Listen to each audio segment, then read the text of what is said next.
Now, one of the things about human beings, if you're traveling on a trip, and I love road signs. I just got a traffic ticket yesterday in San Jose. He actually reduced it way down because I told him this is a crazy city. And you can't, how do you get out of this city once you're in it? Because that song, Do You Know the Way to San Jose? They say he wrote it in downtown San Jose. You don't know where you are in that city. It's just crazy. And I told him, he said, didn't you see that sign? I said, no, I didn't see the sign. Why didn't you see? It was right in front of you. I said, I really didn't see the sign. They hear that every time. Didn't you see that sign? Yeah, right. You know, it's clear as day. Well, that's what the angels say to people. Didn't you see that sign? It was right in front of you. No, I didn't see it. Why? You know why I didn't see the sign? Because there was a mailman in front of me going like this. Right? You know what he was telling me? There's a cop behind you. Don't turn left. He distracted me from seeing the sign. That's what Iblis does. You see, Iblis, he's out there. You know, do this, and that's what you don't see the sign. Ignorance is not an excuse in the eyes of the law. You have a driver's license. You're driving a car.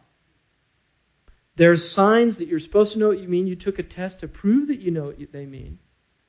And then you're going to plead ignorance. I didn't see it. Well, you should be more attentive, right? That's what he says.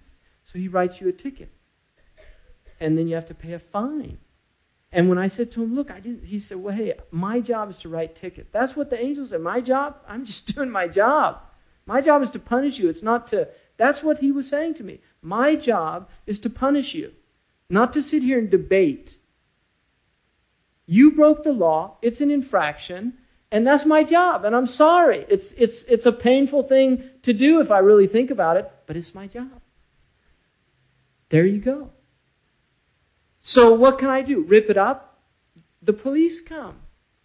They take your car away. There's if you ignore the warnings, because that's just a warning. If you ignore that, there's more repercussions. It just gets worse and worse and worse. So imagine humanity on this highway. They're driving along. The first sign they see, Lustville, 100 miles. Suddenly speeds up, only 100 miles. If I do 100 miles per hour, I'll get there in an hour. That's good, right? He's going to Lustville. On the way, there's a sign, Paradise, and it's pointing that way to turn. Does he see that sign? No, because he's so preoccupied with Lustville. He can't see the sign to Paradise. And then there's another sign, Gluttony Land. So maybe he's not a satyr. Maybe he's a glutton. Gluttony Land, I'm going there. Floors it. Right? Can't wait to get there to eat. So he doesn't see the sign to paradise. Each one of these signs that people see on the road, and they can't see that other sign because they're so preoccupied with their destination. But they chose that destination. Now, if you were given a job, and this is Vanity Fair, right?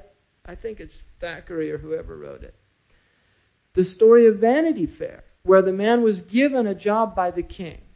But on the way to fulfill his job, there's a fair on the side of the road. And he thinks, well, I've got all the way till sunset. So I'm just going to stop and just enjoy the show. And there's some distractions. And I'll have a little fun. And then I'll go and I'll do what the king told me to do. So he goes in, and Vanity Fair is filled with distractions, and it's wonderful. And he's having a great time, and he gets so engrossed in all of these distractions that suddenly it's sunset, and Vanity Fair is closing up, and he hasn't done what the king asked him to do. Now he's got to go back to the palace and tell the king, and the king says, I sent you in the morning. You had all day to do it. Now, is the king going to accept the excuse, oh, well, you know, I saw this beautiful fair along the side of the road. On my time? You were playing on my time? Somebody works for FedEx, but he's got a gambling problem. So he goes out in the morning with all these packages, And then he passes by a gambling casino, and I'll just go in and do one time on that slot machine. Right? Goes in one time, and then suddenly no, one time leads to another, and then suddenly the day's over, and he suddenly goes out, and he's got all these packages that he hasn't delivered that he has to take back. Is he going to keep his job? No. So that's the nature of the world. The task is very clear, but the signs are ignored. It's not that they're not there. They're just ignored.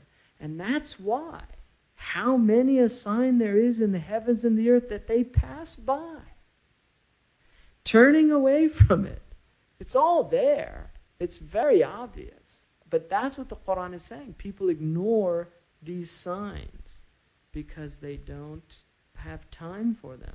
They're too preoccupied. They're preoccupied with their worldly things, making more money, getting that bigger house, enhancing my portfolio, bulking up my CV. And the beauty of Islam is that it doesn't say turn away from the world. It says be in the world like a stranger. Just know that you're not going to be here forever, and then act accordingly, because a stranger does not behave like other people. If you come into a village and you're passing through it, you don't set up shop, you don't marry and have a family in the village when you know that you're going to leave. And I'm not saying that doesn't mean you don't do that in this world, but you do it with that understanding that these are things I'm going to leave behind, so that you don't become totally obsessed and attached to them. Well, I think that this section it's just, you can go on and on. I actually didn't finish what I was going to cover, but we'll stop there and leave it at interpreting the signs.